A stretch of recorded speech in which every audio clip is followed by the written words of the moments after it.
These are big job cuts coming to UPS, the company announcing that they will lay off those 20,000 workers and close a number of facilities as it dramatically reduces shipments of Amazon packages. At least 200, the article says, 200 of the hubs are going to be converted to be very, very much automated. 2025 revenue guidance and operating profit coming in weaker than expected. And UPS is having its worst day on record. UPS will offer buyouts to its delivery drivers. The full-time drivers are eligible for a buyout and can keep their earned retirement benefits, including pensions and health care. I have 14 years left with this company with my brothers and sisters. So if you want to know what my buyout's going to be, going to be about 1.96 million. Have you ever shown up to work only to find a layoff notice on your desk? What happens when a delivery giant cuts one in every 20 jobs? And how do tariffs and Amazon's shifting volumes force long-time drivers out the door? They about to fire because, dang, how the I do that? UPS's 2025 cost-cutting drive slashes 20,000 positions, about 4% of its 490,000 global workforce. That follows 12,000 cuts in 2024, bringing the two-year total to 32,000 jobs lost. By June 2025, 73 sorting facilities and hubs will close, aiming to save $3.5 billion. Early in the year, Carol Tomei, UPS's CEO, told shareholders, "We'll close about 10% of our buildings throughout the United States as an example of how we're freeing up assets and resources." If we were to talk about what the company's goal is to have less drivers on the bottom and the top side. And this buyout program is to nudge some of those drivers that are ready to retire or thinking about leaving to go. That clip highlights the human side of voluntary buyouts. Drivers pushed toward green lights and early exits. Unlike FedEx, UPS's 2024 cuts spared drivers.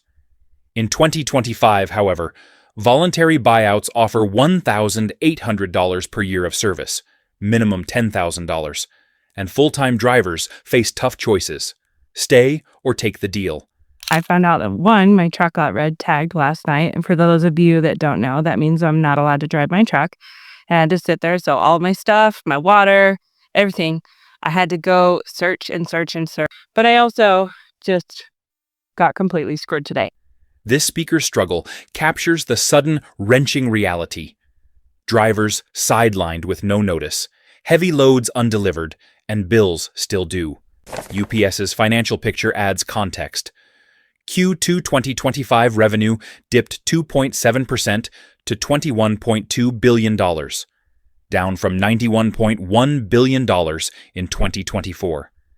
Its stock has slid nearly 33% year-to-date, trading within an 84 to 145 range, and valuing the company at about $71.6 billion. There's a lot going on at UPS, right? First, you're losing 50% of Amazon business over the 6 quarters, right? So by mid next year, they're going to have lost 50%.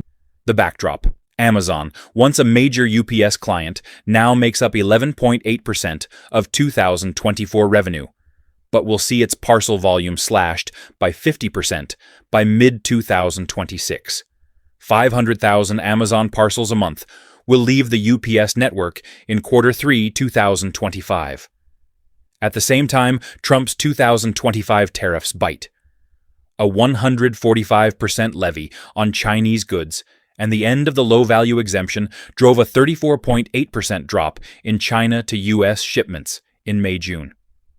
China accounted for 11% of UPS's international revenue, and now those parcels vanish or reroute. Union pressure mounts. Teamsters President Sean O'Brien warns UPS, "You're contractually obligated to create 30,000 Teamster jobs," and vows a hell of a fight over any violations. The 2023 to 2028 contract already adds about $30 billion in new labor expenses, but that won't stop the network reconfiguration. First casualty of Donald Trump's tariffs and trade war: UPS to cut 20,000 jobs amid drop in Amazon shipments. That headline nails the stakes. Tariffs, Amazon's retreat, and automation converge to reshape an industry. and leave thousands out in the cold. Next, we'll examine how facility closures are slowing deliveries, which communities are hardest hit, and the bold tech UPS deploys to replace human hands. Stay tuned. Before we dive back in, please hit the like button. Your support fuels every story we share. We're aiming for 5,000 subscribers on Global Insight, and your subscription would mean the world to us. Thank you for helping us grow. Now let's continue. We already delivered 50% of the SurePost product, so we're only insourcing the remaining 50%. It's a better value proposition for our customers, and it's a better value proposition for our share owners.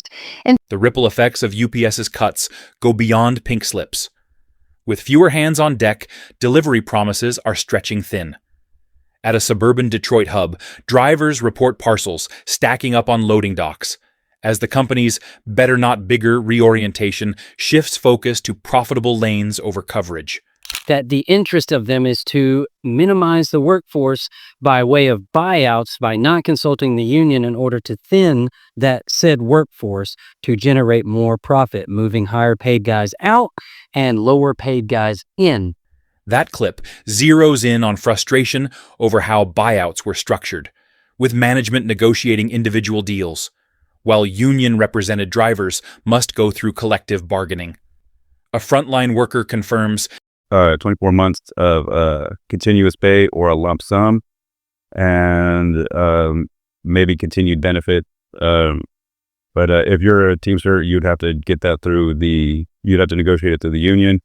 And if you're management, you'd have to negotiate it on your own, or maybe hire your own lawyer. This divide fuels mistrust as seasoned drivers face exits while newer, lower-paid hires fill routes. Delivery delays now routinely hit tracking updates. In mid-June, customers across Ohio saw ground shipments arrive 2 days late. UPS's own internal audit flagged a 12% increase in multi-day transit events compared to Q1. Companies that once relied on next-day service are forcing backups with freight carriers or even local couriers. Those pressures compound in local economies. In Metro Atlanta, UPS's home base, small retailers report a 15% slump in foot traffic when deliveries miss restocking windows. Community leaders warn of a domino effect. If stores can't get inventory, jobs suffer too.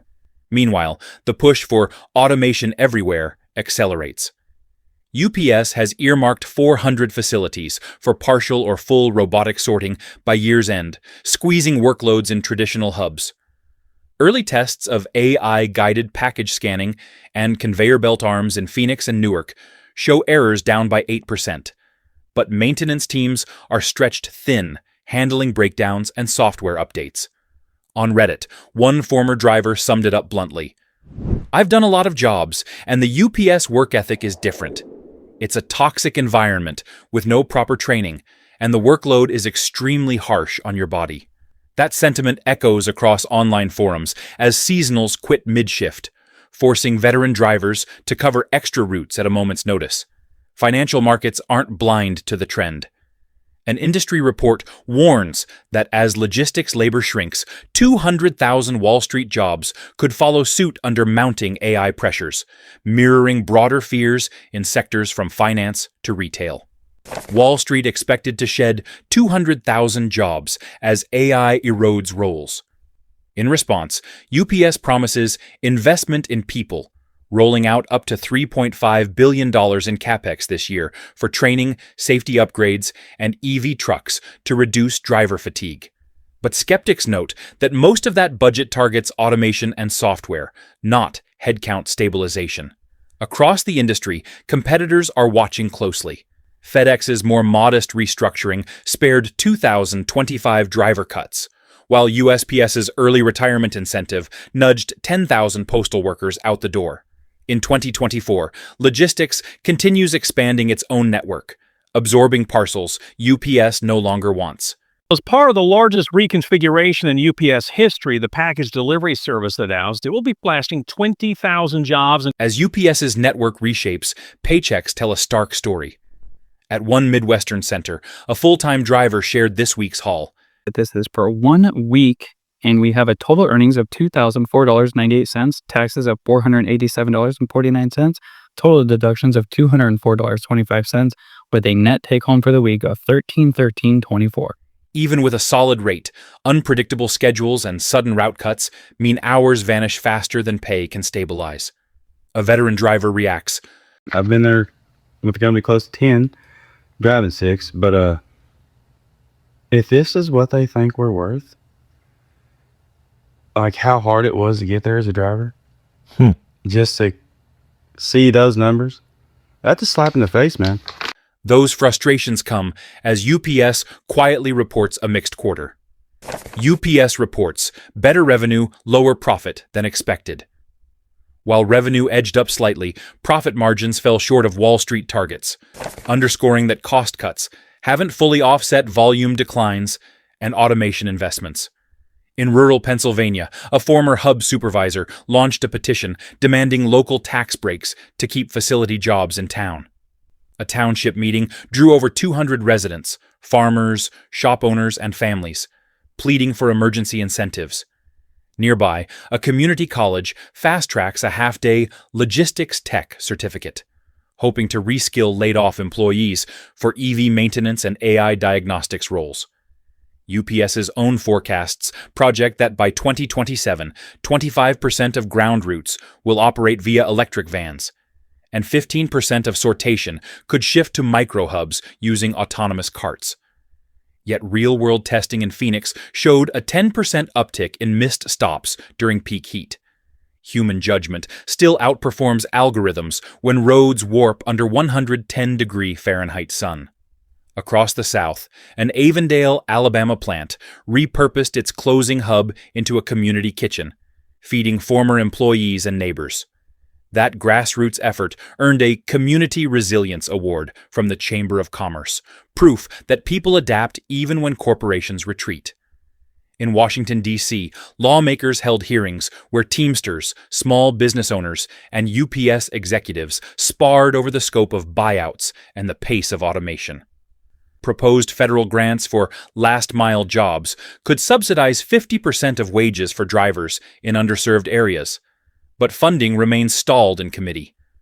Meanwhile, FedEx is quietly evaluating similar automation pilots, and USPS advanced its Deliver AI program pairing drones with vans, ideas UPS may need to match to keep pace. Amazon continues expanding its own fleet, hiring 15,000 drivers in the second quarter of 2025 alone, and pressuring UPS to either win back volume or cede ground. The big question now: can UPS balance the drive for digital efficiency with the human promise it built its brand on? Routes, hubs, and headcounts will keep shifting. But one thing's clear: in towns from Atlanta to Omaha, the road forward depends on whether technology serves people or simply replaces them. If you've been affected or know someone who has, share this video and join the conversation below. Let's make sure voices from every route get heard.